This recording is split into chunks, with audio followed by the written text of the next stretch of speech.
Good morning, everybody on YouTube. This is Rick Thomas from Obsolete Video Services. As I've been posting some of my little repairs on some of these Panasonic reel-to-reel EIAJs, I have had a lot of emails, a lot of phone calls. I mean, it's just been crazy. Been getting a lot of emails and phone calls from Australia, from the Cayman Islands. I had one from New York City. I'm getting a lot of calls about these Panasonic EIAJs. So today I'm going to do another instruction video. Basically, this is a complicated thing. So I want to do a video to respond to these people because I know everybody who actually subscribes to my YouTube channel will get this message. I can't respond to everybody personally. I'm getting way too many emails in 1 week. I must have had 300 emails in 1 day. I mean, it's just crazy. So I cannot respond back to everybody, but if you actually subscribe to my channel, you'll get your answer, okay? So hopefully you guys are watching. All right. These are common motors for the Panasonic NV3160, NV3130.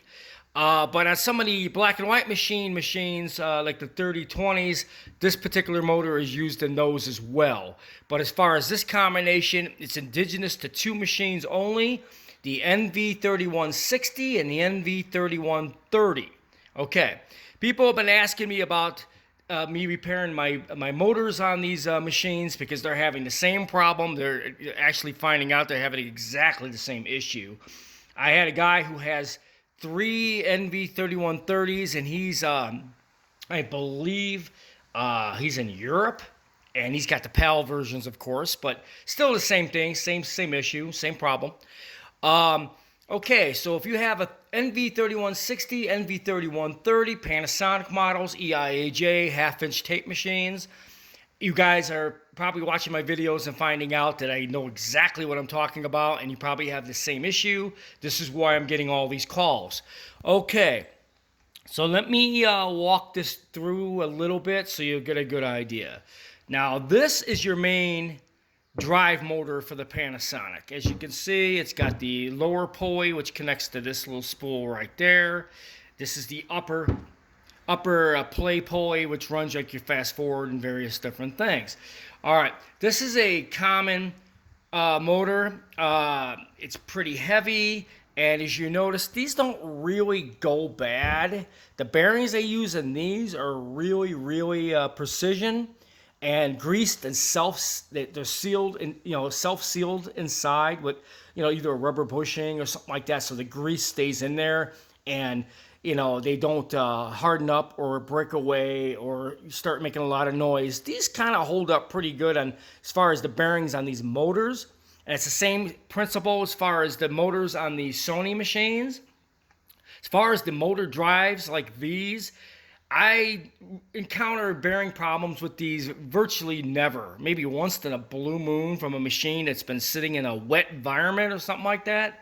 But as far as the bearings on the motor, the drive motors that does the video scanner motors, which is what these are, these don't really go bad, and the bearings hold up really good because they're self-sealed with a ton of grease when they're made, and they're much bigger bearings. So you really don't have much issue with these going bad. So if you're having issues with noisy motors and stuff like that on the NV3160 or NV3130, it's going to be this motor right here.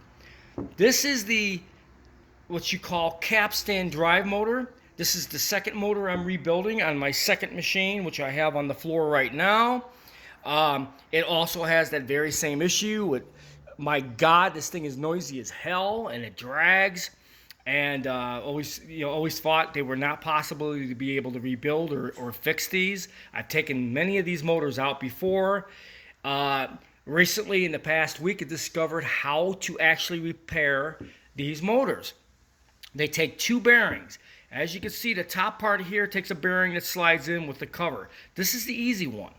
But the bottom one was always the nightmare. You couldn't remove the bearing from the top where the coil is. And at the bottom, it just had these little weird, it looks like it was self-sealed. And then I went in there and took a look and found out that it actually has a little brass fitting with two little holes. And I sat there thinking to myself, how did they get that bearing in there, or did they just press this thing all together? And then I realized I did some experimental work, and I used the special tool right here. It's got fine little pins on the very end of it, and actually unscrewed this cover, which amazed the hell out of me. I didn't even think it would work. This whole thing unscrewed, and then the bearing at the bottom popped right out. Okay, so that's the easy part, figuring out how to take this motor apart. But then when I found out about the bearings, oh my God, these bearings are really hard to get. This is a very specific bearing for this motor, okay?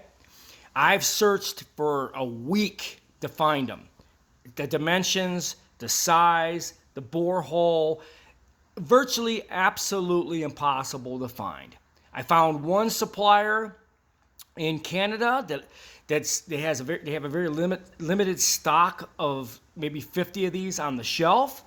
So I've been getting my bearings from him. He says you won't find these. It was a custom bearing in the 70s, custom. So if I wanted this bearing, I'd have to contact the bearing place and have them custom made, and they only do them by 10,000 at a time, and it would run me a fortune to have these bearings made. But this company, they had some on the shelf, and they're going to sell me their stock. So I have a source for very, very limited bearings on these machines, on these motors. But anyways, I did locate the bearing, and I ordered 10 of them, and I got them on order right now. They have some on hand, so if I come across more of these motors that need to be fixed, I'll have some in stock. But the bearings are custom. They are not a shelf item. You can't find them. They were made custom for Panasonic in 1973, 74. I only found one source that has overstock. They are no longer made. You cannot get these. These motors are discontinued. You cannot even get the motors if you wanted to buy the motor. So, anyways, I have more bearings coming so I can fix this capstan motor for my second unit, which is on the floor right here. Again, guys, if you had a Panasonic EIAJ NV3130, NV3160, don't be too concerned about the motor that drives your video head scanner. These bearings really hold up great. They're large bearings that are concealed with grease, and they're sealed, so you really don't ever have an issue with these particular bearings. But these capstan motor bearing drives or drive motors for the NV3130, 3160, these are a nightmare, and I repeat, nightmare. You have to be an electronics engineer to understand how this stuff works. You need to know how to measure bearings, which is a real pain in the ass because the sizes are so weird.